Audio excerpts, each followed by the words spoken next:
और अभी आपको बताते हैं कि पीटीआई रहनुमा अलीम खान इस वक्त न्यूज़ कॉन्फ्रेंस कर रहे हैं। जो है वो पनामा लीक्स में आ गया। तो मैं सबसे पहले तो ये पूछना चाह रहा हूँ, ये तीसरी बार है कि मेरा नाम पनामा लीक्स में आ गया। ये पहले 4 अप्रैल को आया था, फिर उसके बाद ये 19 तारीख की अखबार है, 19 अप्रैल की। इसमें अगर आप ये लाइन देखें तो इसमें भी लिखा हुआ अलीम खान का नाम पनामा लीक्स में आ गया। ये दूसरी अखबार है 19 अप्रैल की, इसमें भी लिखा हुआ है अलीम खान का नाम पनामा लीक्स में आ गया। आज तीसरी दफ़ा मेरा नाम पनामा लीक्स में आ गया। ये पनामा लीक्स में सिवाय अलीम खान की और किसी के नाम के ऊपर तवज्जो नहीं दी जा रही, सिर्फ अलीम खान का ही बार बार नाम आई जा रहा है। और क्या पनामा लीक्स वालों को और कोई काम नहीं सिवाय अलीम खान के ऊपर के वो बार बार मेरा ही नाम डाली जा रहे हैं। मैंने जिस तरह पिछली दफ़ा प्रेस कॉन्फ्रेंस की थी और आप सब भाइयों के सामने रखा था, पूरी कौम के सामने रखा था कि मेरे पास जो कंपनी है वो मेरी डिक्लेयर्ड है, और मैं सिर्फ ज़बानी कलामी बात नहीं करना चाह रहा, मैं आपको अपने एसेट्स डिक्लेरेशन जो है वो दिखाना चाह रहा हूँ। ये मेरा एसेट्स डिक्लेरेशन है, अगर आप इसके ऊपर कर सकें। ये FBR के जो मेरा एसेट्स डिक्लेरेशन है, इसके ऊपर ये उस कंपनी का नाम है और उसके अंदर मेरे जितने शेयर्स हैं उसकी मालियत लिखी है। ये सारे देख लें। FBR को मैंने ये डिक्लेयर की हुई है अपनी कंपनी। इसके बाद और ये हर साल मैं FBR को डिक्लेयर करता हूँ। ये जितने FBR के हैं ये सारे मेरे पास मौजूद हैं। ये हर साल डिक्लेयर होती है, और उसमें जो कंपनी के शेयर्स की बारी है वो भी अभी मैं आपको बताता हूँ। NA 122 में जब मैंने इलेक्शन कमीशन ऑफ पाकिस्तान को अपने एसेट्स डिक्लेयर किए, उसके अंदर ये वो फॉर्म है जो NA 122 के लिए मैंने भरा था, और उसके अंदर ये जो शेयर्स की वैल्यू है उसके अंदर, शेयर्स की वैल्यू के अंदर, फिर उसके बाद जहाँ पे कंपनीज लिखनी थी वहाँ पे जितनी मैंने कंपनीज लिखी 27 कंपनीज थी। इसमें अगर आप 10वां नंबर देखें तो उस कंपनी का नाम है, और उसके आखिर में जब मैंने और मेरी मिसेस के नाम पे जो ये बनते हैं जी क्लॉज नंबर 8A के तहत, ये देखें, ये तीनों सफ़ों के ऊपर कंपनी का नाम, शेयर की वैल्यू डिक्लेयर्ड है। ये शेयर की वैल्यू पे इन्होंने बड़ा एतराज़ किया। मैं इनको सिर्फ एक बात और दिखाता जाऊं कि ये जो शेयर्स हैं ये वो कंपनी है, इसका मेमोरेंडम ऑफ एसोसिएशन है, और अगर आप इसके ऊपर ये सफ़ा देख लें तो ये सफ़ा नंबर 2 में the authorised capital of the company is $50,000। ये 50,000 में से आधा मेरे नाम पे है और आधा मेरी बेगम के नाम पे है। ये वो ऑथराइज्ड कैपिटल है 50,000, जिसके ऊपर बड़ी बढ़के मारी गई। 29 लाख में 4 फ्लैट कैसे ले लिए भाई? ये सिर्फ शेयर की वैल्यू है जो पहले दिन कंपनी बनाते हुए लिखी गई थी, इसी के ऊपर बढ़ के लगी थी ना। कैसे 29 लाख में 4 फ्लैट आ गए? दूसरी बात, कल भी मैंने एक प्रोग्राम देखा, मैं फिर टीवी चैनल का नाम नहीं लेना चाहता, उसके ऊपर उन्होंने मेरे फ्लैट्स दिखाए, तो मैं अपने उन भाई से जिन्होंने ये इतनी तरद्दुद की वहाँ दिखाने में, मैं उनके लिए ऐलान करना चाहता हूँ कि 4 तो भाई मेरे हैं और वो मेरे बच्चों के लिए हैं। वो जो बाकी 5 आपने दिखाए हैं वो मैं आपके नाम करता हूँ, वो आप ही रख लें, क्योंकि आपने इतनी मेहनत की, लंदन तक गए, खर्चा किया, वहाँ पे आपने जो पिक्चराइजेशन की, आखिर पूरा खर्चा हुआ होगा, तो वो बाकी 5 जो है वो आप अपने रख लें, क्योंकि वो मेरे नहीं हैं। और जो मालिकान के हैं वो जाने और आप जाने, क्योंकि तस्वीरें आपने उनके फ्लैटों की दिखा दी है जो किसी लोगों की हैं, मेरे नहीं हैं। जो मेरे 4 हैं वो मेरे हैं और मेरे डिक्लेयर्ड हैं, और आज से डिक्लेयर्ड नहीं है, जब से ली हैं डिक्लेयर्ड है। इनकी वैल्यू मैं पिछली दफ़ा भी डिक्लेयर कर चुका हूँ। कितने कितने के लिए हैं? एक फ्लैट जो 305 नंबर फ्लैट है 4,25,000 का ख़रीदा था, 1,51,000 उसके अंदर इक्विटी थी, और जो बैंक की मॉर्टगेज है वो 2,74,000 है। दूसरा फ्लैट जो है वो 3,14,000 का था, 88,000 उसमें मेरी इक्विटी है, 2,25,000 जो है उसके अंदर बैंक फाइनेंस है। तीसरा फ्लैट जो है वो 3,04,000 का लिया था, 1,04,000 जो है उसके अंदर मेरी इक्विटी है, 2,04,000 जो है वो उसके अंदर मॉर्गेज है। और जो चौथा फ्लैट है वो मैंने 5,28,000 का लिया था, 41,293 मेरी उसके अंदर इक्विटी है और 4,87,500 इसके ऊपर लोन है। और ये टोटल पाउंड्स में है जी।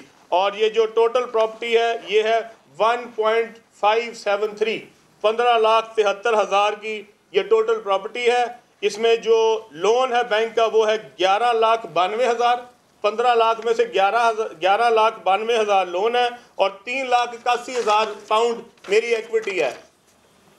और ये एक एसेट डिक्लेयर्ड है, एक एसेट की पूरी बैंक फाइनेंसिंग के कागजात मेरे पास मौजूद हैं।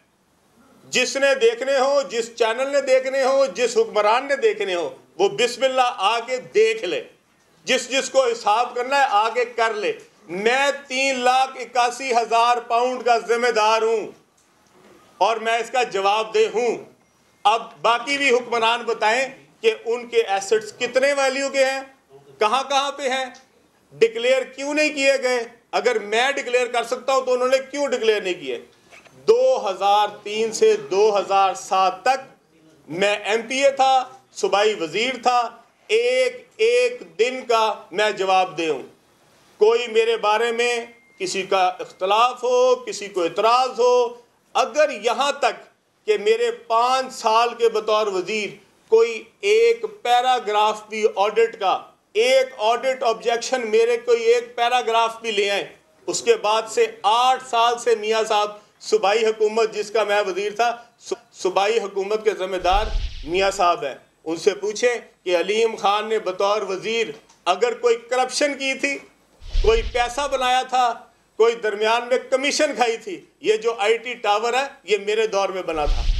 ये आईटी टावर बनाते हुए अगर अलीम खान के ऊपर भी कोई बात है, कोई एक सवाल 8 साल में पूरे मीडिया के सामने पूछना चाहता हूं, कभी अलीम खान के बारे में हुआ? कभी किसी ने पूछा अलीम खान ने, तू 5 साल वजीर रहा है, तूने ये करप्शन की? किसी एक बंदे ने आज तक बतौर एमपीए मैंने अपने हलकों में अरबों रुपए के काम कराए हैं, कभी 5 साल में किसी एक शख्स ने एतराज किया? अब 8 साल हो गया मुझे अपोजिशन में, मुझे बताया जाए कि 8 साल में क्या मेरे खिलाफ कोई बात हुई? कल मैंने अखबार में पढ़ा, उन्होंने कहा कि जनाब वो अलीम खान की जो सोसाइटी है उसमें सरकारी ज़मीन पे अलीम खान ने कब्जा कर लिया। कितने अफसोस की बात है। कम अज़ कम इल्ज़ाम लगाने से पहले ये तो पता करा लें कि उस सोसाइटी के अंदर क्या कोई सरकारी ज़मीन आती भी है या नहीं। कोई फेडरल गवर्नमेंट की लैंड, कोई प्रोविंशियल गवर्नमेंट की लैंड, उस पूरे मौजे के अंदर, उस गांव के अंदर सरकारी ज़मीन 1 इंच भी नहीं है। जब ज़मीन ही नहीं है तो खुदा के लिए इल्ज़ाम लगाने से पहले कोई ज़मीन तो पैदा कर लेते, पहले कोई सरकारी ज़मीन पैदा तो करो, फिर अलीम खान पे इल्ज़ाम लगाओ। वहाँ सरकारी ज़मीन ही नहीं है तो मैंने कब्जा कैसे कर लिया? वो सारी प्राइवेट लैंड्स हैं और लोगों की हैं। सो इसलिए मेरे भाइयों से, हुक्मरानों से मैं कहना चाहता हूँ कि मुझे पता है कि NA 122 के बाद आपको मैं बहुत खटकता हूँ। मुझे पता है कि आपकी दिन रात जो है वो मेरे ऊपर ही तहकीक करते गुजरे हैं। एक पूरा सेल बना हुआ है माशाल्लाह प्राइम मिनिस्टर हाउस में, जिसका सारा दिन काम ही अलीम खान को जो है वो उसकी खोज लगाना है। लेकिन ये इस तरह के बेहुदा इल्ज़ाम लगाने की बजाय अगर आपके पास कोई कॉन्क्रीट बात है तो ज़रूर सामने लेके आएँ। और मैं उस भाई को भी कहना चाहता हूँ जिसने ये बार बार मेरे बारे में खबर छापता है, मैं उसको कहना चाहता हूँ कि मेरे भाई आप इतने बड़े सहाफ़ी हैं, एक ही खबर कितनी दफ़ा छापनी है मेरे खिलाफ? और ये वो खबर छापी जा रही है जो मैंने डिक्लेयर किया हुआ एसेट, वो कंपनी तो मेरी डिक्लेयर्ड है। तो ये कौन सी तहकीक की है आपने कि वो समझ ही नहीं आ रही? इतनी बड़ी कौन से आप जो है मुहक्किक बने हैं कि आपने इतनी बड़ी तहकीक कर ली? तो मेरे एसेट्स डिक्लेरेशन में से अगर आप ये पेपर्स निकाल लेते तो इतनी तहकीक की ज़रूरत ही नहीं थी। इसी को देख लेते तो उसमें भी लिखा हुआ था ये सारा कुछ। आपने क्या क्या तहकीक किया? पहले मेरा नाम 13 तारीख को आया, उससे पहले 4 तारीख को आया, आज तीसरी दफ़ा आ गया। तो ये बार बार मेरा ही नाम क्यों आई जा रहा है? और एक ही कंपनी जो मैं डिक्लेयर कर चुका उसी का नाम बार बार आई जा रहा है। अगर कोई नई कंपनी आई है तो मीडिया मेरे सामने लेके आए, अगर कोई ऐसी कंपनी आ गई है, कोई ऐसा एसेट आ गया है जो अभी तक मैंने कौम से छुपाया हुआ था, तो बराए मेहरबानी सामने लेके आए। और अगर ये वही है, वही एसेट है और वही कंपनी है जो आप 6 दफा दिखा चुके हैं, 20 दफा टॉक शो हो चुके हैं, 30 दफा मैं प्रोग्राम कर चुका हूं और तीसरी आज मैं प्रेस कॉन्फ्रेंस कर रहा हूं और उसमें फिर वही कंपनी, तो भाई आप ही थोड़ी सी शर्म कर लें। मैं तो आपको इससे गुजारिश ही कर सकता हूं कि एक ही खबर कितनी दफा हेडलाइनें लगवाओगे मेरी, एक ही खबर पे, एक ही कंपनी पे हर दफा हेडलाइन लगवा देते हो, इसमें से क्या निकालना है? बस मेरी आपसे ये गुजारिश थी।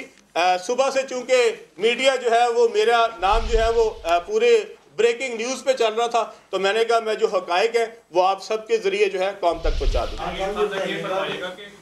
आपका नाम आ रहा है, तो पनामा को आप में दिलचस्पी है या किसी के इस्तेमाल पे हो रहा है? अगर पनामा वालों को मेरे में दिलचस्पी होती तो पनामा लीक्स की जो वेबसाइट है उसके ऊपर मेरा नाम होता। मुझे बताया जाए कि जिस दिन ये खबर छापी गई थी उस दिन ये जो सहाफ़ी है हमारे भाई, ये बता सकते हैं कि इस खबर के पीछे कौन सी वेबसाइट थी जिसमें से उन्होंने निकाल के, वो कहते हैं मैं ऑफिशियल नुमाइंदा हूं। ये 19 अप्रैल को आपने भाई खबर छापी है, क्या आप मुझे बता सकते हैं सहाफ़ी भाई कि इसके पीछे कौन सी खबर थी जिसके ऊपर आपने मेरा नाम छापा? और आज आप कह रहे हैं कि फिर मेरा नाम आ गया, तो मेरा नाम तो 19 को ही आ गया था, आज फिर कैसे आ गया?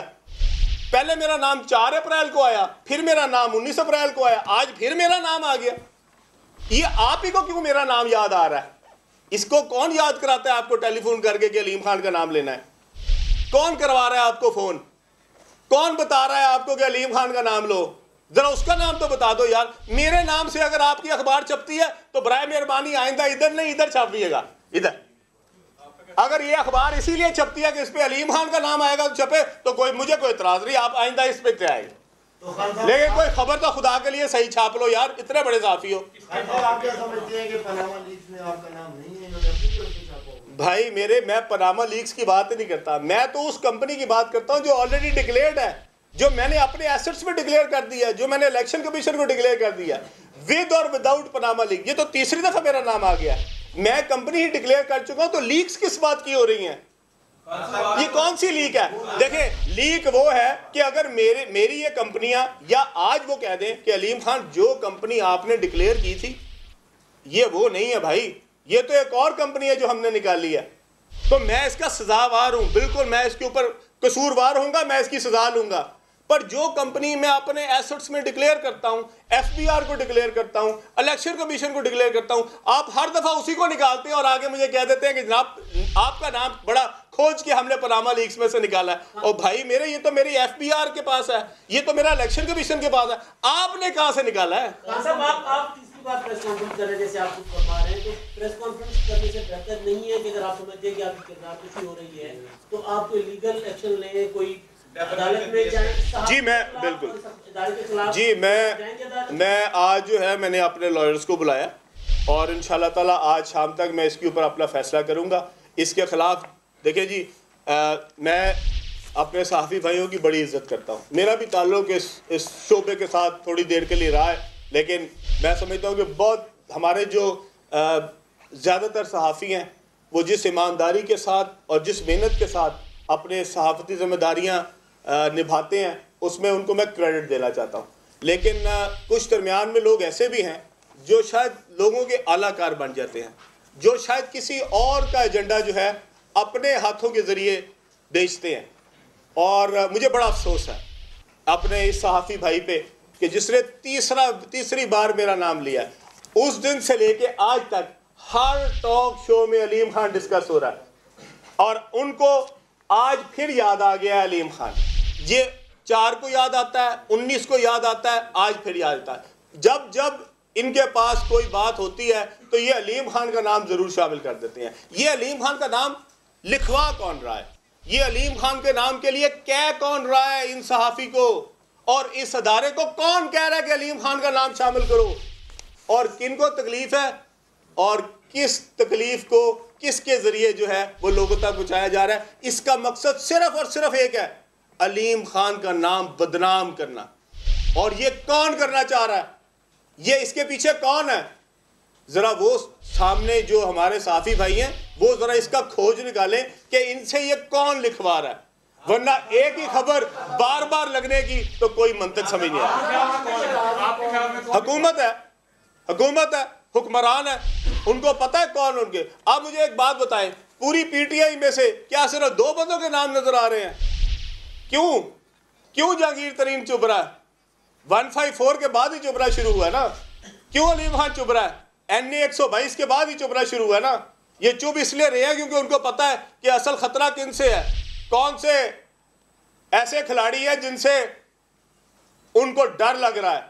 तो अगर वो ये समझते हैं कि इसकी वजह से अलीम खान जो है वो छुप जाएगा, अलीम खान जो है वो पीछे हट जाएगा, अलीम खान जो है वो डर जाएगा, इमरान खान का साथ देने से पीछे हट जाएगा, मैं इमरान खान का साथ किसी सूरत नहीं छोड़ूंगा। और ये मैं हुक्मरानों को बताना चाहता हूँ, आप नैब के केस लगवा दे, मुझे FIA में डलवा दे, मुझे पुलिस से उठवा दे, जेल करवा दे, मैं इमरान खान के साथ हूं और रहूंगा। अच्छा खान साहब, ये बताइएगा, आपको एतराज जो है तीसरी बार खबर में नाम आने पर है या अपना नाम पनामा लीक्स में आने पर? अगर मुझे यही पता लग जाए कि मेरा नाम पनामा लीक्स में है तो ये भी उस सहाफ़ी की मेहरबानी होगी। मुझे तो आज तक यही समझ नहीं आई कि बार बार अखबार में तो छप जाता है, पनामा लीक्स में नहीं आता। तो मैं उस सहाफ़ी भाई से पूछना चाहता हूं कि भाई आप तो बहुत बड़े जर्नलिस्ट हैं, आप जरा सिर्फ ये बता दें कि आपको नाम जो है वो 20 दिन पहले ही आ जाता है, लेकिन 20 दिन के बाद भी वेबसाइट पे नाम नहीं आता। आपको अगर पहले 20 दिन पहले पता लग गया था तो आप यही बता देते कि भाई अगली दफ़ा, इस दफ़ा नहीं आएगा, अगली दफ़ा आएगा। चलो आज ये कह दे अगर इस दफ़ा नहीं आएगा तो अगली दफ़ा आएगा, पर क्या उसी कंपनी का आएगा जो मैं डिक्लेयर कर चुका हूँ? क्या उसी एसेट्स का आएगा जो मेरे नाम से और मैं अपने नाम पे कह चुका हूं कि मेरे नाम पे है, जिसकी तमाम खरीदने के कवायद, उसके ऊपर कितना लोन है, उसके ऊपर मैंने कितने पैसे दिए, मैंने एक एक चीज अवाम के सामने रखी हुई है, एक एक चीज। और जो प्रोग्राम चला है उस पर भी मैं कहना चाहता हूं कि खास तौर पे जाके ये प्रोग्राम बनाया गया, दिखाया गया कि वो 5 एसेट्स दिखाए गए जिनका मेरे साथ कोई ताल्लुक नहीं है, और जिन लोगों के एसेट्स वो हैं उनका ये राइट है कि अगर उनको पता लग जाए कि उनके एसेट्स जो है वो टीवी पे बार बार दिखाए जा रहे हैं तो वो मेरे ख्याल में लंदन में उस सहाफ़ी को भी और उस इदारे को भी सू कर सकते हैं, उसको कोर्ट में लेके जा सकते हैं कि उनके एसेट्स को, उनकी जायदाद को बगैर किसी वजह के किसी और के नाम से दिखाया जा रहा है। लाहौर में PTI रहनुमा अलीम खान इस वक्त न्यूज़ कॉन्फ्रेंस कर रहे हैं और वो कह रहे हैं कि तीसरी बार मेरा नाम पनामा लीक्स में आया है। 4 अप्रैल, 19 अप्रैल और आज फिर एक बार मेरा नाम लिया गया है। इसी तमाम तर मामले पर बात करने के लिए इस वक्त हमें ज्वाइन कर रहे हैं ICIJ के मेंबर उमर चीमा साहब, उनसे बात करते हैं। उमर चीमा साहब बताइएगा, इन्होंने तो कह दिया कि 3 बार मेरा नाम आ चुका है, आज तीसरी बार लिया गया है और ढके छुपे अल्फाज में इन्होंने तनकीद का निशाना भी बनाया है, क्या कहेंगे इस पर आप? अभी तक मुझे किसी महकमे की तरफ से कोई नोटिस नहीं आया। उमर चीमा साहब से भी हम रब्ता करने की कोशिश कर रहे हैं। आपको बताते चलें कि लाहौर में PTI रहनुमा अलीम खान न्यूज़ कॉन्फ्रेंस कर रहे हैं और वो कह रहे हैं कि तीसरी बार मेरा नाम पनामा लीक्स में आया है। 4 अप्रैल, 19 अप्रैल और आज एक बार फिर मेरा नाम लिया गया है। पनामा लीक्स में मेरे सिवा किसी और का नाम क्यों नहीं? मेरी कंपनीज डिक्लेयर्ड हैं, कोई ज़बानी कलामी बात नहीं करना चाहता। अलीम खान ने FBR को जाहिर किए गए असासों की तफसीलात भी पेश कर दी हैं। उन्होंने बताया कि आधा सरमाया मेरे नाम और आधा मेरी अहलिया के नाम पर है। पनामा लीक्स में नाम आ रहा है उन लोगों का जिन्होंने अपने एसेट्स छुपाए हैं, जिन्होंने कंपनियां छुपाई हैं, उनके नाम तो आ रहे हैं। तो जो FBR में ऑलरेडी अपने कंपनी को डिक्लेयर करके बैठा हुआ है, जो इलेक्शन कमीशन को अपने नाम, जो अपनी कंपनी है उसको डिक्लेयर करके बैठा हुआ है, तो कौन सी पनामा लीक्स में मेरा नाम आएगा? मेरा तो ऑलरेडी डिक्लेयर्ड है। मैं ये पूछना चाहता हूं कि क्या ये वो लीक्स में वो नाम आ रहा है, उस कंपनी का नाम आ रहा है जो मैंने अभी तक छुपाई हुई है, जो लोगों के सामने नहीं है? क्या लोगों से जो छुपाई गई कंपनी है या कोई ऐसे एसेट्स है